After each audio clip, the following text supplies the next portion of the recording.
جو لوگ کافر ہیں ان کا اعتقاد ہے کہ وہ دوبارہ ہرگز نہیں اٹھائے جائیں گے۔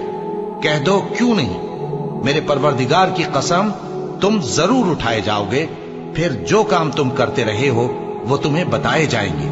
اور یہ بات اللہ کو آسان ہے۔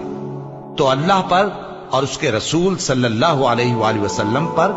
اور اس نور یعنی قرآن پر جو ہم نے نازل فرمایا ہے ایمان لاؤ، اور اللہ تمہارے سب اعمال سے خبردار ہے۔ جس دن وہ تم کو اکٹھا کرے گا یعنی حشر کے دن، وہ نقصان اٹھانے کا دن ہے، اور جو شخص اللہ پر ایمان لائے اور نیک عمل کرے وہ اس سے اس کی برائیاں دور کر دے گا اور جنت کے باغوں میں جن کے نیچے نہریں بہ رہی ہیں داخل کرے گا، وہ ہمیشہ ہمیشہ ان میں رہیں گے، یہی بڑی کامیابی ہے۔ اور جنہوں نے کفر کیا اور ہماری آیتوں کو جھٹلایا